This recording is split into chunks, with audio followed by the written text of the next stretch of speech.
It is the Banner Ravens podcast. Paul Mancano and Jonas Shaffer live on a Friday in October.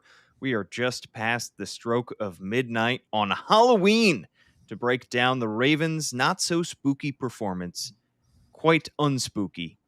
A 28-6 win over the Miami Dolphins. We are going to break this down from every angle, talk about where the Ravens now sit after back-to-back wins, and look ahead to some potential trade deadline moves. All that and much, much more. But first, let's get a quick word from our sponsors.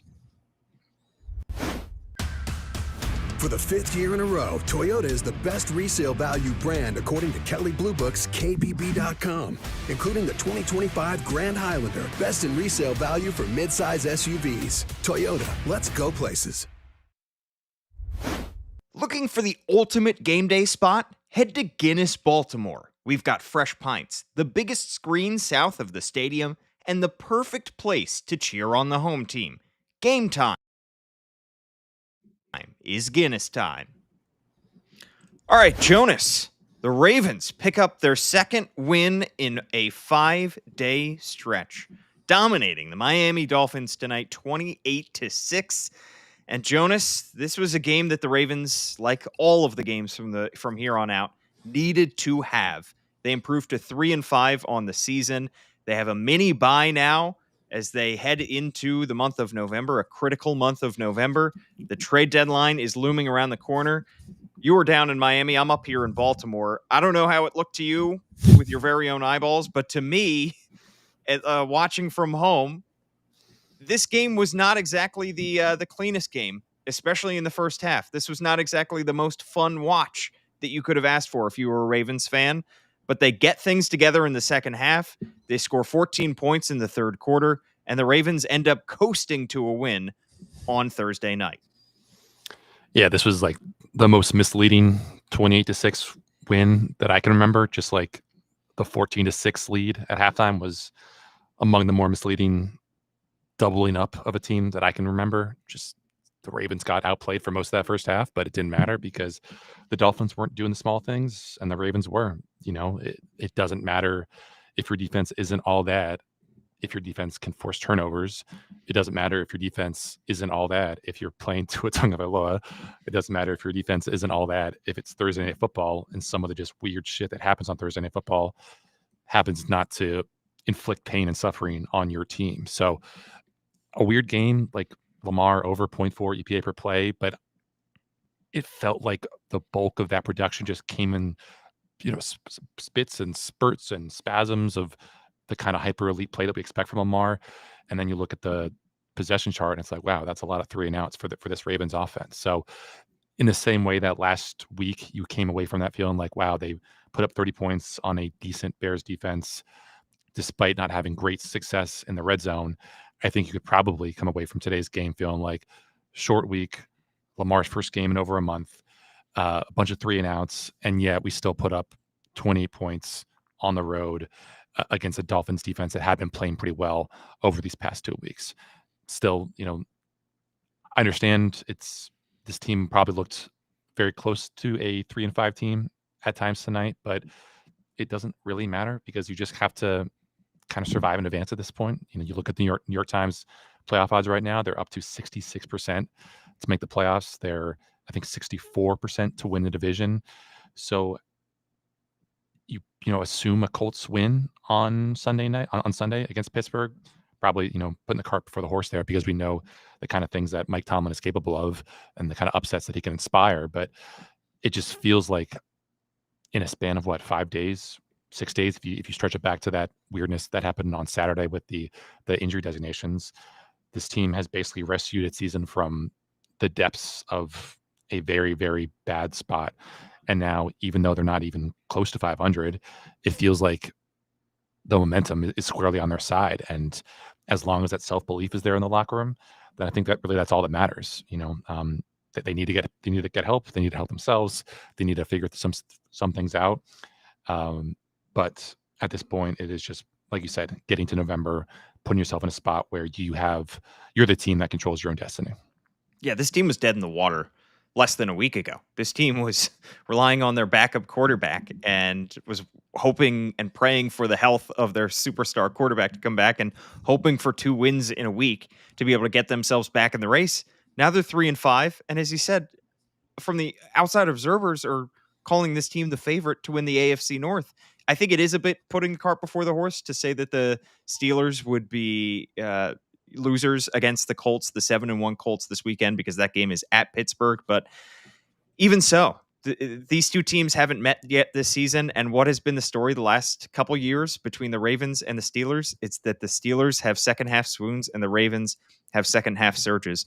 Right now, the Ravens, I don't know whether it was, they got a second half surge in this game. I don't know whether it was rust from Lamar Jackson not having played football in a month, whether it was the fact that you're on a short week. Thursday night football gets weird, as you've said, Jonas. Away teams are 2-5. Came into this game 2-5 on Thursday night football. We've seen some weird upsets, whether it was the fact that it was the night before Halloween, mischief night, as it's known in some East Coast cities. But the Ravens looked off in this first half. They totaled 109 yards in that first half.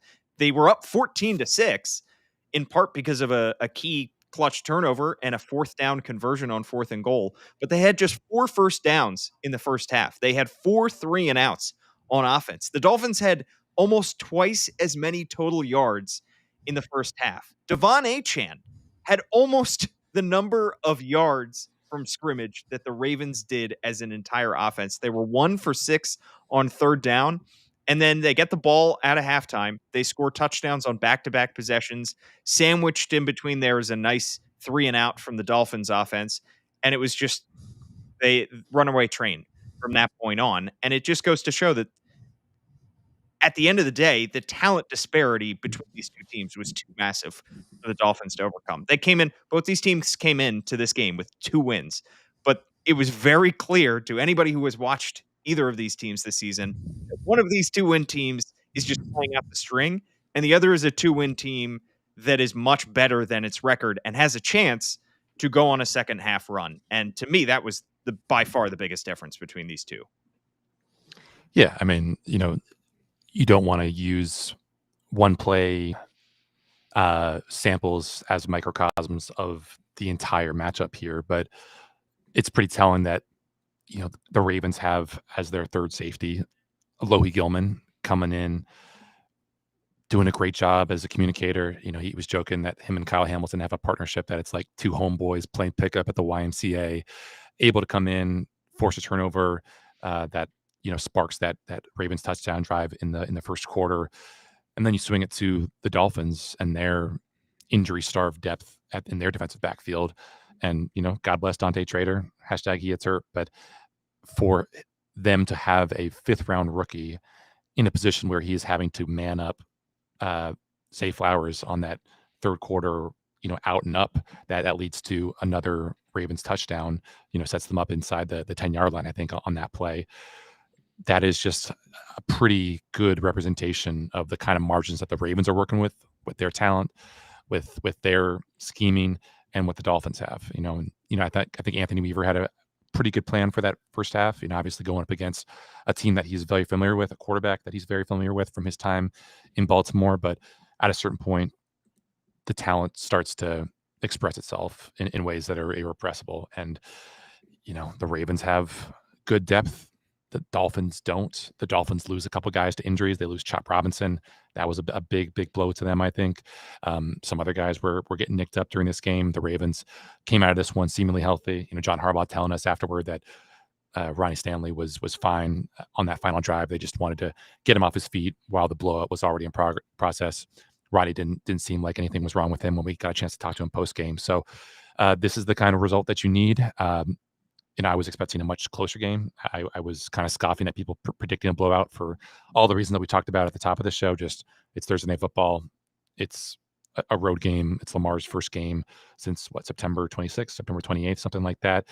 And yet the Ravens, despite being relatively equal with Miami in terms of total yardage, just did the things that they had not been doing over the first half of the season, which is converting in the red zone, getting turnovers. And sometimes football is as simple as that.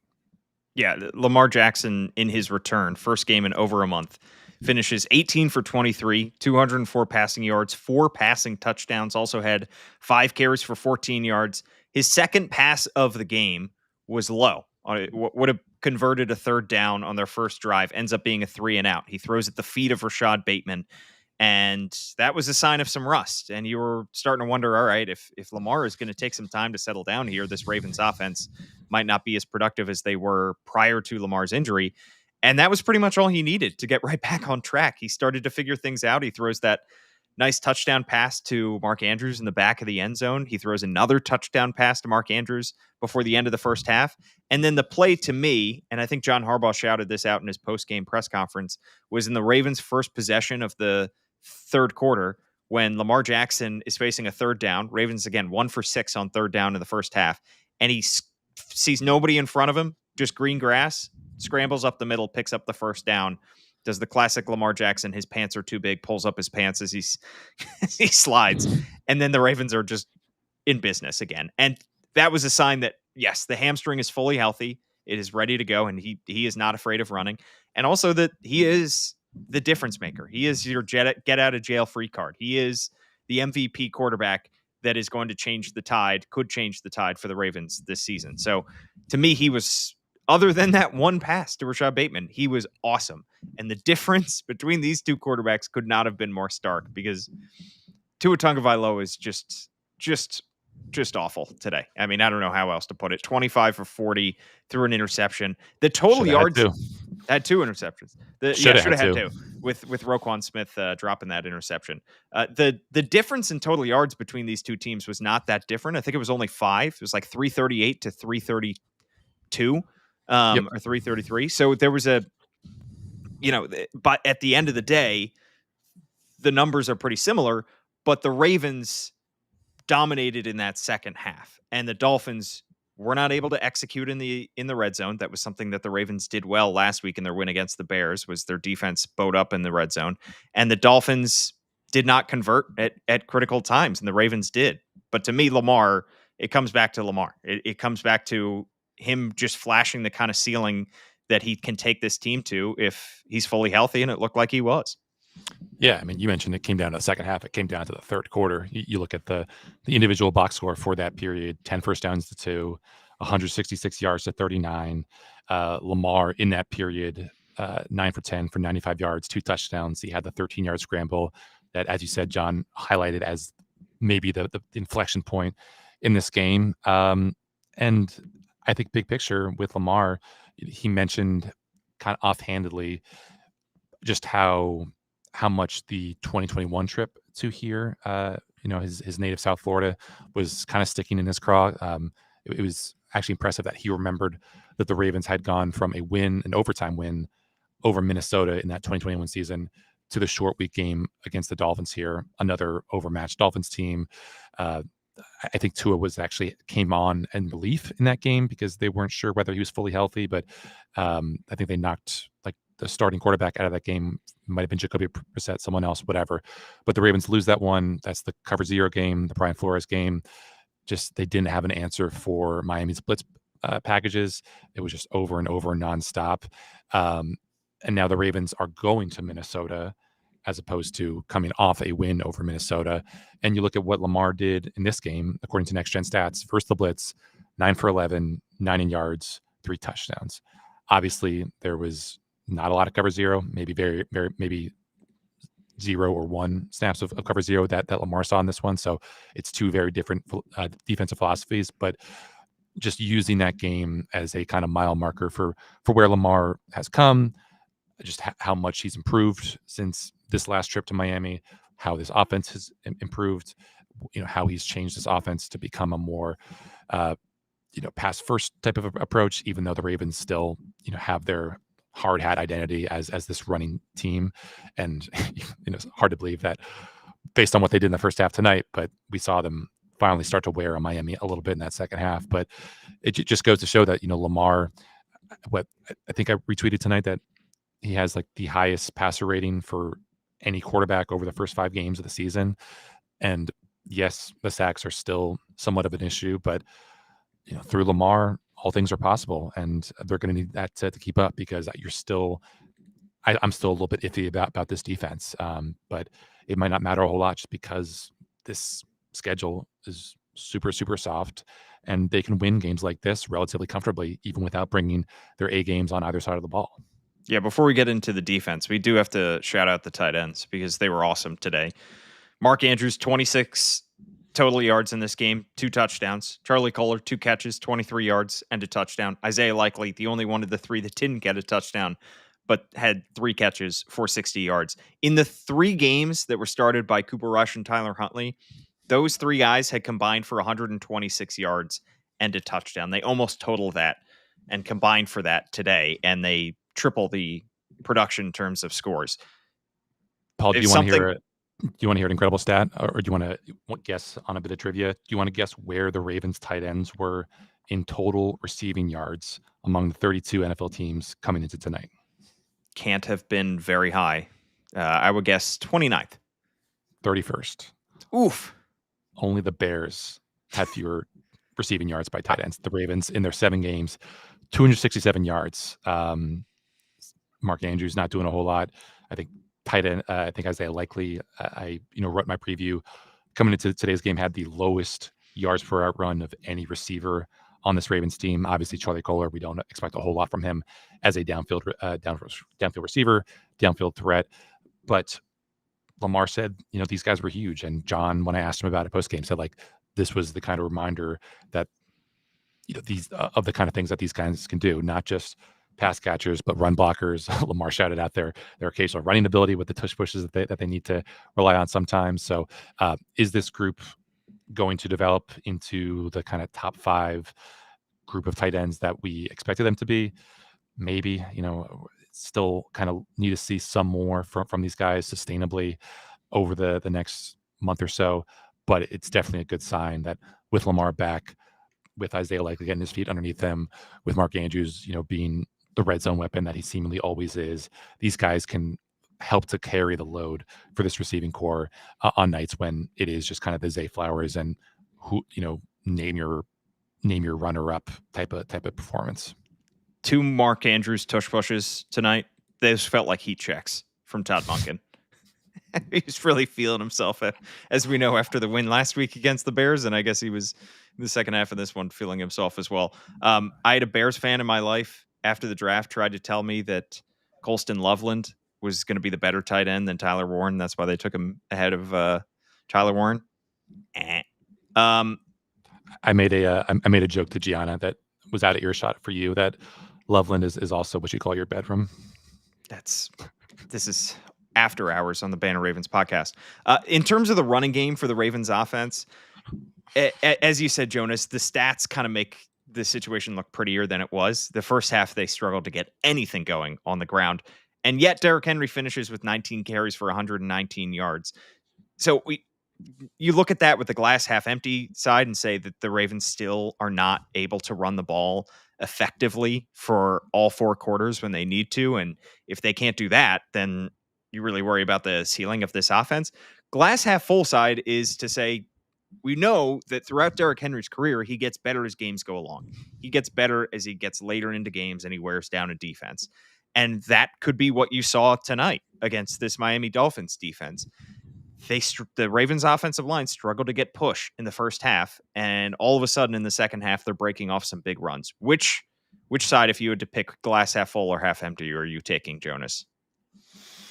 I'd still say glass half empty, just because even though, like, if Miami's past 2 weeks had been anywhere else in the course of their schedule, I would be a lot more doom and gloom about this performance, because Miami, like we talked about in the preview podcast, had been one of the worst run defenses in the NFL over the first 6 weeks of the season. They were like bottom 3 in EPA per attempt, bottom 3 in success rate. And then they faced the Browns and the Falcons, and they pretty much have their way with those 2 teams. And obviously Cleveland, pretty limited offensive line. Atlanta, pretty limited, just having to basically fight one-handed with Kirk Cousins as your quarterback there. But, big picture, you mentioned Derrick Henry finally breaking out in that second half. Like, he finished with a 47% success rate, which is pretty dang good for a back. It just didn't feel like it because of how much of a slog that first half was. So, they're still trying to figure out, I think, on a game by game basis, what works for them. Like we've seen them lean into those outside zone runs, and yet it's just all it takes is one guy losing up front for Derrick Henry to kind of be running into a wall. Like it was Ronnie Stanley getting pushed back on one of those early first down outside zone runs, and that kind of cuts off where Derrick Henry can take it to. You see other guys just not really able to displace their defender up front, and Derrick again having to run into just a mass of bodies. So there were some. It seemed like the most successful runs that they had, especially late, were those outside tosses where you can get, Ronnie Stanley into space. You can get those tight ends cracking back on the edges and just getting Derrick Henry a little bit more of a runway to accelerate. But at a certain point, you're going to need to be able to run in between the tackles when the weather gets cold, when defenses are keyed in on, the kind of stuff that you use as a change of pace, as a change up to get the ball outside. So certainly if Lamar gets himself to a spot where we could see him more involved in the design run game, then that will obviously lift this offense. But, if he was 100% tonight and we didn't see a whole lot of that, I just don't really know how to set my expectations for the rest of the season in terms of what his involvement is going to be in this run game when it's not just him trying to make stuff happen as a scrambler. I'll tell you, I don't know whether it's the lingering calf issue. I don't know what it is. There were a couple of times tonight where Patrick Ricard, Pancake Pat, got pancaked. There were a couple of times whether he was caught out of position, he just wasn't anchored right. I don't know what it was, but he has not looked exactly like himself in the 2 games that he has been back for the Ravens. So he's obviously a key piece to this running game as well. Let's switch over to the defensive side. Jonas, to me, one big takeaway from this defensive performance was that the rookies are growing up before our very own eyes. Malachi Starks had his first career interception, sort of in garbage time, and obviously on a desperation heave by Tua Tagovailoa, but he had some nice tackles as well in this game. I think he's playing a lot better. Mike Green had, I think he was credited with that sack at the end of the first half. Sack. Him and Travis Jones, it looks like. Which he got his first sack last 5 days ago against the Bears, and this one was probably more in the quarterback than it was anything that the defensive line or outside linebackers were doing. But he is playing a lot better than he did at the start of the season. And then Teddy Buchanan, coming off his defensive rookie of the month in the month of October, I thought stepped up as well. So those are 3 early picks by the Ravens, your first round pick, your second round pick, your fourth round pick, guys who have all taken their lumps in the first half of the season. But as we've seen with previous Ravens rookies, sometimes it just takes some time. Sometimes you just need a little bit of seasoning and a little bit of coaching, and you can get them up to the level that they played today.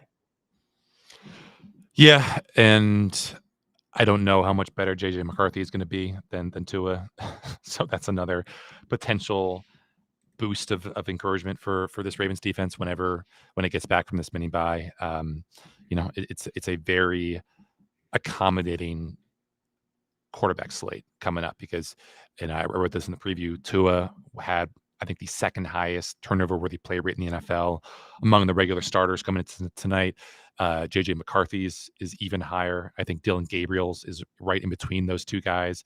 So he would be, one of the 3 or 4 worst, quarterbacks in terms of turnover worthy play rate among guys who've, had more than basically 1 or 2 starts this season. So it's a little bit of potentially beating up on some tomato cans for this Ravens defense. But, listen, that's what this Ravens defense did last year to really get the ball rolling and, turn that defense that was just so maligned and so explosive play prone into something that was a much more coherent, much more confident, much more dangerous unit. So obviously we still have our doubts about certain aspects of this Ravens defense, especially up front. It was pretty disheartening to see them struggle to stop the kind of outside zone runs that Miami is running with Achane. Not a great Miami offensive line up front, not great in pass protection, not great in run blocking, but they really were kind of leaning on the Ravens in that first half. And once the game script got out of hand, the Ravens basically forced them to play left-handed. And, that was kind of all she wrote for that. But They need more pass rush. They need some guys to get healthy. I don't know if they're going to get healthy enough in time to force the issue with Eric DeCosta and this looming trade deadline on Tuesday. But that there are just certain guys on this team who are being asked to do things that they probably shouldn't have to do. Like Brent Urban, God bless him, should not be leading this team in quarterback hits. No.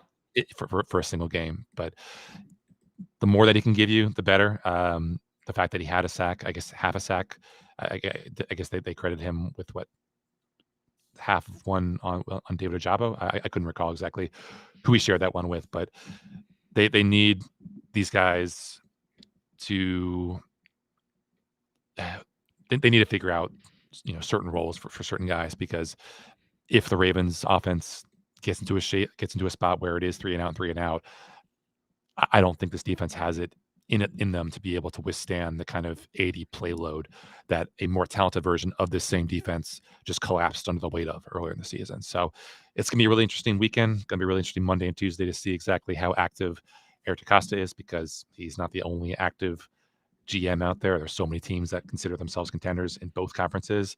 And, it wouldn't surprise me if the Ravens come out of this trade deadline just kind of patting their pockets, looking for nothing, or finding nothing added to this roster, because it is still the same right player, right price maxim that has been their guiding light. And maybe they just feel like as long as they can get, kind of past the horizon to the tougher part of the schedule and have certain guys coming back, certain guys coming of age, then maybe that's all that really matters for this team in terms of its pursuit of a playoff spot, its pursuit of an AFC North title. To me, that would be a mistake if they come out of this trade deadline without another pass rusher, because it's not just Brent Urban. I mean, Kyle Hamilton is being asked to play a very physical role near the line of scrimmage too. They're still relying on CJ Okoye, who has stepped up nicely, but he has been playing a lot of snaps.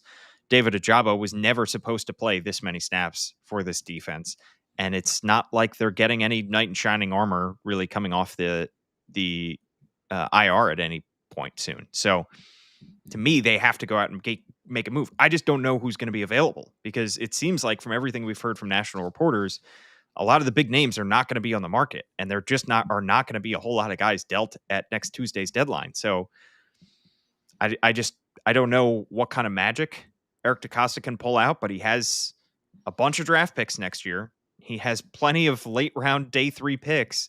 I don't know if it'll end up being a move like the one that we saw last year, where you're basically making a day 3 pick swap, but I think they still need to make some moves.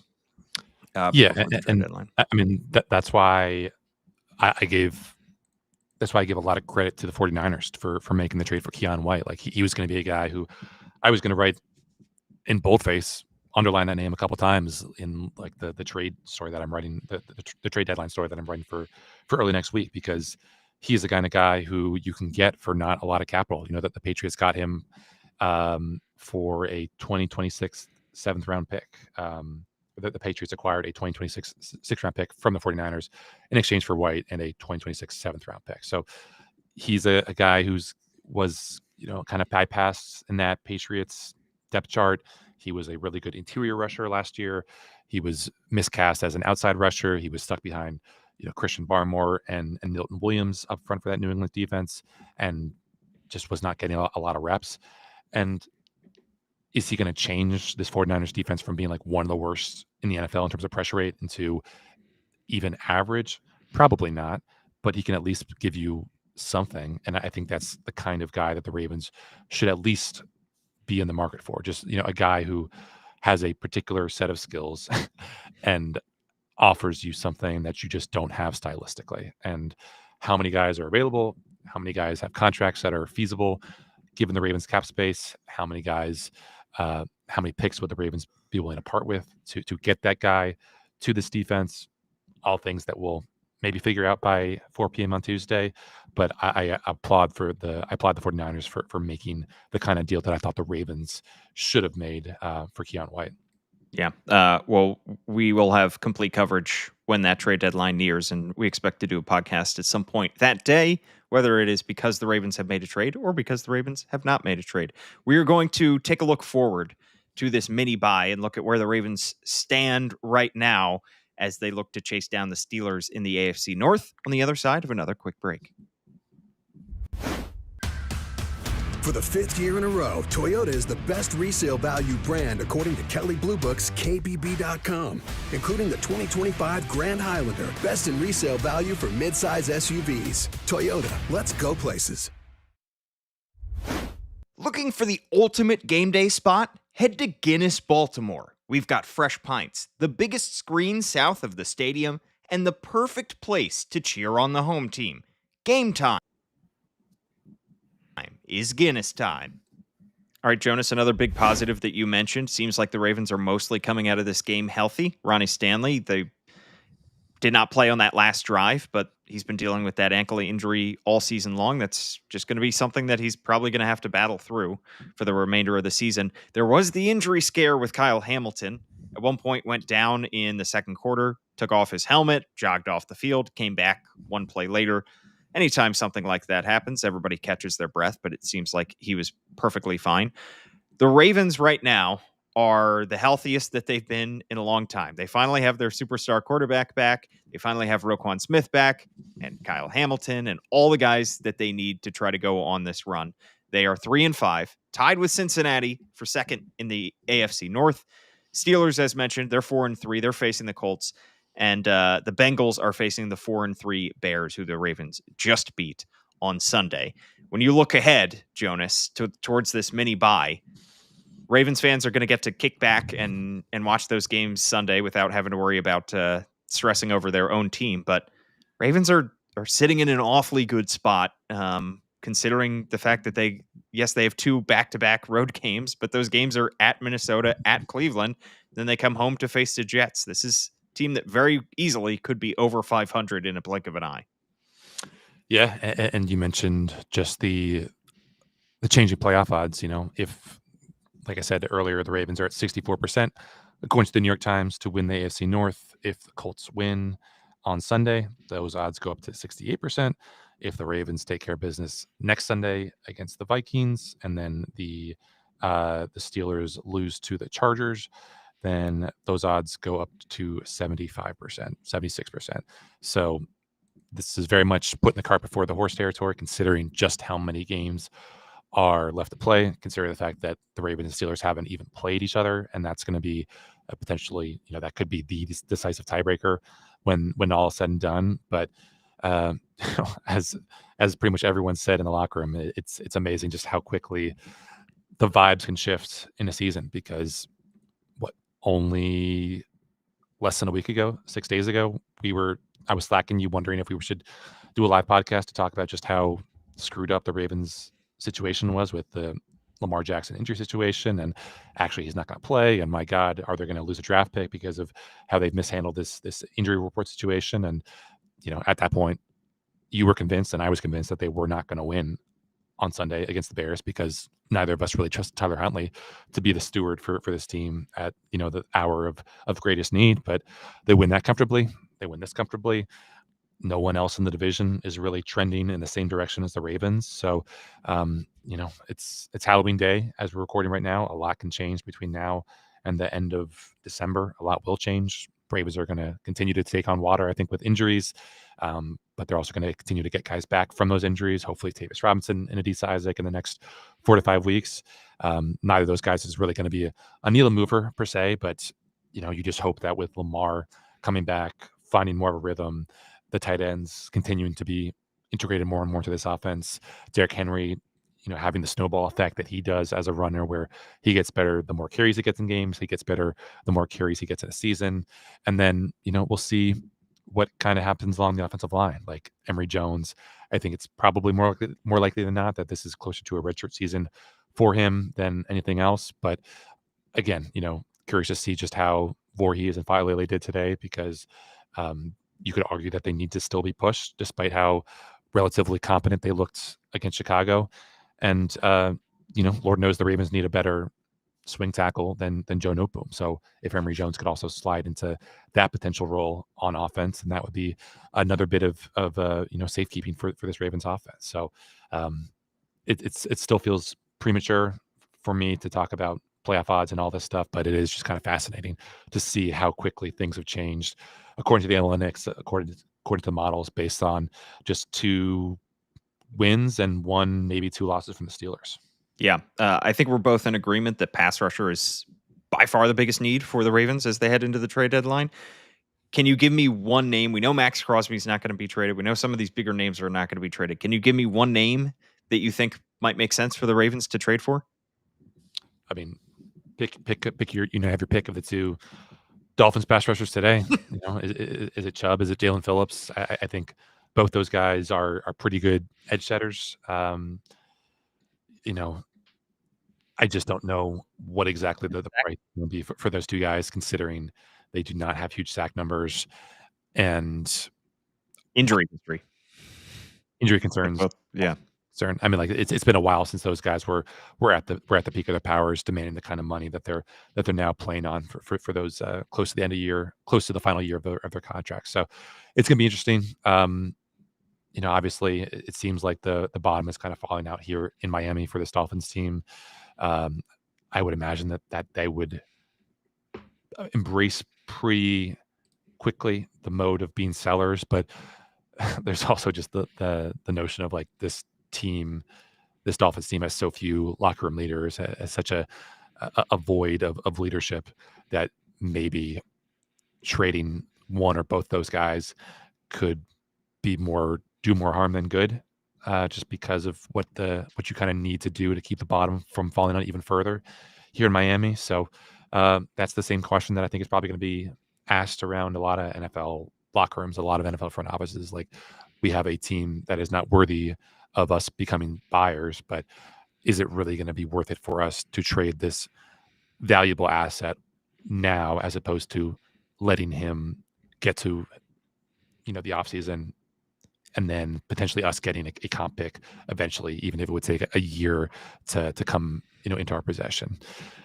It's just a really, really tough situation. We know the Ravens have been aggressive in years past in terms of acquiring guys on offense and defense, but like we talked about, there are just so many teams that are at 500 or above in both conferences, and a lot of front offices under pressure, a lot of coaches under pressure to make a move that lifts their team. Just because it's been all doom and gloom in Baltimore doesn't mean that there's any less pressure for teams around the league to go out and get a deal that kind of changes the paradigm of what their season can be. Yeah, the Ravens, if they had lost one of these 2 games over the past 5 days, we might be talking about what can the Ravens get for some of the guys that they might outweigh the value of that comp pick in a few years. But we know Eric DeCosta loves his comp picks. We know that that's something that's always going to be on his mind. But at this point, I think he's more looking towards the acquisition side of things. Jonas, final thoughts from this game. I'll tell you, the Dolphins are just a disaster. I mean, you just mentioned it. It's just, I don't know what you do in Miami, but this game was ugly. And we have been singing the Ravens' praises for how they've done winning these 2 games in a week. But they beat up on a Bears team that I think could be good eventually under Ben Johnson and Caleb Williams, but right now is not an elite team by any stretch, and a Dolphins team that is just putrid. They're just you were probably not listening to the broadcast, but listening to the Amazon crew of Al Michaels and Kirk Herbstreit, they were like checked out like midway through the second quarter. It's like they just were not interested in this thing. And neither were their fans. I mean, the Dolphins reporters saying that Tua talking about the 4th and 1 false start in that first quarter that I think preceded that 35-yard miss by their kicker. He said, with the Ravens fans, it maybe got a little muffled with my cadence and the crowd noise we talked about on the sideline, and got that corrected. I mean, I don't know how many crowd shots they did at the end of that game. They're late third quarter, anytime in the fourth quarter, but there were just pockets of purple on that sideline, in the lower bowl, and it's no surprise considering just how many South Florida natives are on this Ravens roster. But it's also a venue. It's a city that I'm sure a lot of Ravens fans, booked tickets for before the season, and despite how poorly things have gone, made sure to come out here and root on their team just because it's a nice city, it's nice weather, probably felt pretty good about getting a win, and all those instincts turned out to be good ones because it just Miami fans cleared out awfully quick after that third quarter. Just got off and running, and that Dolphins team just kind of fell off the tracks.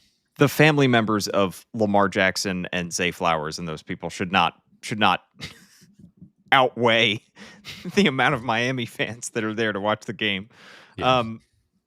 I know you hate goal line fades. Jonas, what did you think of that 4th and 2 fade to the end zone to Devon Achane over Kyle Hamilton? It's funny you mentioned that, because right now I'm looking at from Marcel Louis Jacques, the ESPN reporter for the Dolphins, retweeted a Ben Solak tweet, which is just 2 screenshots of Kyle Hamilton and Devon Achane and their respective player pages on ESPN, and circled is Kyle Hamilton 6'4", Devon Achane 5'9". Just what are you doing? It'd be like Kyle Goon giving you a telling you to post me up down in the paint. I've invited Kyle to play basketball before, and he's always turned me down. And I'll tell you, for somebody who covered basketball, I want to see what he's got. I think all those years next to Lamar, or not Lamar, LeBron has blessed him with some basketball hoops on osmosis. I do. All those years covering Lamar, has that helped you, Jonas? No.